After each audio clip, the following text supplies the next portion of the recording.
Eu nasci numa família muito pobre. Meu pai era garçom, minha mãe dona de casa. Quando eu nasci, morava no Morro do Alemão,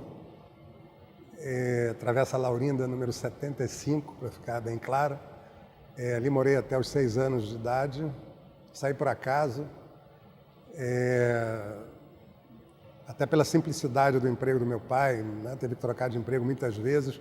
A cada vez que mudava de emprego, né? Nós mudávamos de residência para ajustar, né, a renda da família às condições de moradia.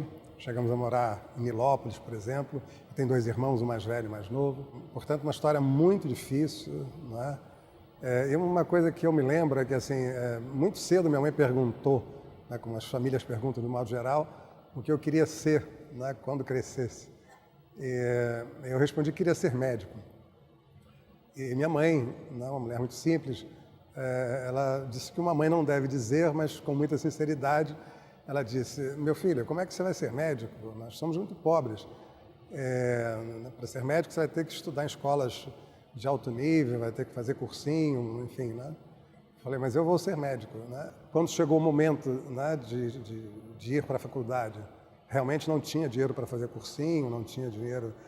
Então, meu pai, como garçom, conhecia um radialista famoso na época, e eu propus ao meu pai que negociasse com ele fazer propaganda do cursinho, e o cursinho me dá a bolsa, né? Eu saí procurando cursinho, a maioria não aceitou, e o cursinho bastante conhecido político, então já falecido, professor Enéas, meu nome é Enéas, ele era dono do cursinho Gradiente. Ele agiu de uma forma muito interessante. Ele falou assim: não, eu quero que faça propaganda do cursinho, não é necessário.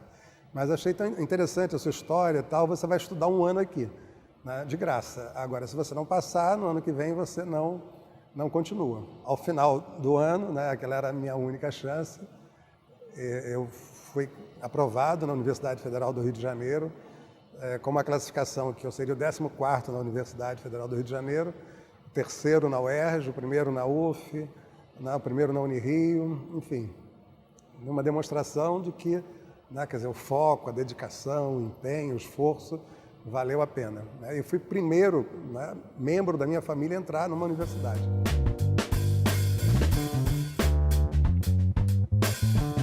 Concluída a faculdade, eu fiz residência, primeiro em clínica médica, depois em cardiologia, e fui trabalhar em comunidades pobres do Rio de Janeiro. Trabalhei em várias, né, na Nova Holanda, em Vigário Geral, na Nova Brasília.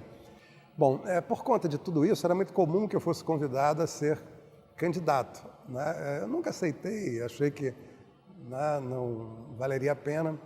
Em 1988, né, estudando o projeto especial de educação do professor Darcy Ribeiro, eu achei que aquilo era uma salvação para um país rico, né, cheio de potencialidades como o nosso, e que vivia, enfim, a tragédia que vive até hoje, né, dessa enorme divisão de riquezas e tudo mais que a gente está assistindo no dia a dia.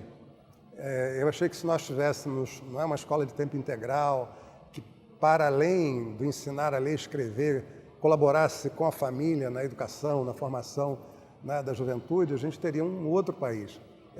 E aí admiti entrar na política, né, me vinculei ao PDT e até surpreendentemente também na minha primeira eleição eu fui eleito, o PDT elegeu 12 e eu fui o 5º mais votado do partido sem gastar literalmente um tostão. Fiquei 3 mandatos seguidos aqui. Por conta desses 3 mandatos fui convidado por um candidato a governador na época, o Garotinho, não o conhecia, nunca tinha estado com ele. Ele tinha sido prefeito em Campos, tinha, enfim, feito uma prefeitura reconhecida positivamente pela população, me procurou e perguntou se eu queria coordenar a campanha dele no Rio de Janeiro. Bom, isso eu, enfim, aceitei, né, com autorização do partido, é claro. Ele foi vitorioso e me convidou para ser secretário do que eu escolhesse, né? Na verdade, eu disse a ele que indicasse qualquer secretaria. Ele me indicou para ser secretário de governo. Eu fiquei 4 anos como secretário de governo, que é um mediador, digamos assim, né, entre o governador, as outras secretarias, a Assembleia e a própria comunidade. Depois, na eleição da sucessora, que foi a governadora Rosinha, eu fui convidado para ser secretário de assistência social do município, lá fiquei durante 4 anos. Depois fiquei 2 anos como secretário de assistência social do município do Rio de Janeiro. Nesse tempo a gente ajudou a elaborar o Sistema Único de Assistência Social, enfim, de criar uma série de normas aí na área da assistência. E depois desses 2 anos eu decidi me afastar da vida pública, até porque eu comecei a perceber todo esse cenário, né, esquisito que a gente está vendo nos dias de hoje, né, enfim, umas coisas que eu não concordava. Me afastei, voltei a ser médico, fiquei 8 a 10 anos sem participação nenhuma na vida pública. No ano passado, né, algumas pessoas me convidaram para ser candidato novamente. Eu não aceitei, só aceitei 3 meses antes, por muita insistência. Né, já tinha me aposentado como médico do Ministério da Saúde, da Prefeitura.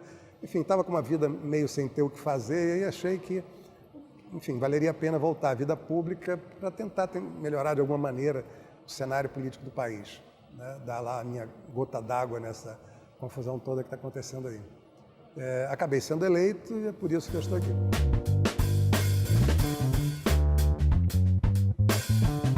E eu acho que a gente está, nesse momento, pela fragilidade, né, dos poderes de um modo geral, mas especialmente do poder legislativo.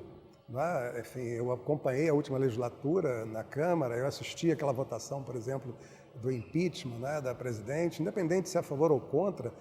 Quer dizer, o voto que os parlamentares, deputados federais deram, em sua grande maioria, né, com raríssimas exceções, foi um voto que envergonhou a população.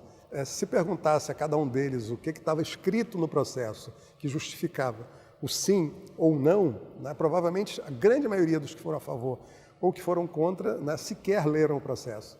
Né? Então, o retorno é para a gente qualificar o poder legislativo, né, como órgão fiscalizador, como órgão legislador, né, e como órgão mediador entre o interesse da população, né, interesse da cidade, no sentido de melhorar a qualidade de vida da população.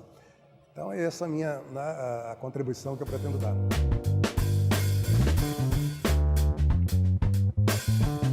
A minha posição hoje é absolutamente independente. Quem acompanha, né, minha trajetória aqui na Câmara sabe que a hora que eu tenho que bater no prefeito, bato firme, né, como tem que ser no meu entendimento. Na hora que tenho que aprovar as coisas que entendo que devam ser aprovadas, aprovo. Quer dizer, portanto, eu não sou uma oposição por oposição, nem sou governo por ser governo. Né? Não faço a menor questão de nenhum cargo do governo, muito pelo contrário. Né? O que a gente defende são os interesses republicanos da população.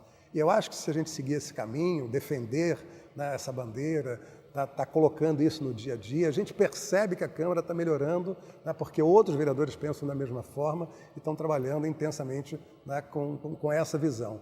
É um momento oportuno, porque é um momento de grandes transformações, é um momento em que o Poder Judiciário atua com muita firmeza, né, em relação a questões que macularam a vida pública, esgarçaram a democracia, colocá-la em risco.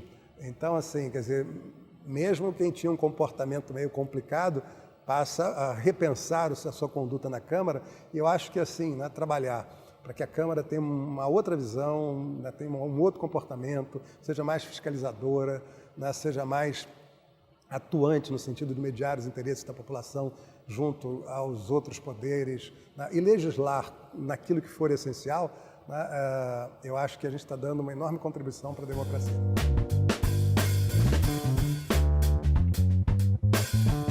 Na verdade é isso, né, fazer um grande esforço para que a Câmara dê passos adiante. O meu grande sonho seria que a Câmara do Rio de Janeiro, né, afinal nós somos a 2ª maior Câmara Municipal, né, do país. Na verdade, nós somos maior do que a grande maioria das Assembleias Legislativas. A Câmara Municipal do Rio de Janeiro ela tem uma importância que, para mim, é até maior do que a Assembleia Legislativa do próprio Estado. Então, assim, se nós fizermos um bom mandato, se nós dermos bons exemplos, eu tenho certeza que a gente estará dando uma contribuição, ainda que modesta, mas importante, para uma revisão, né, de comportamento para outros poderes legislativos nas diversas instâncias. Essa é a minha perspectiva, esse é o meu sonho, é nisso que eu acredito, é para isso que eu estou trabalhando.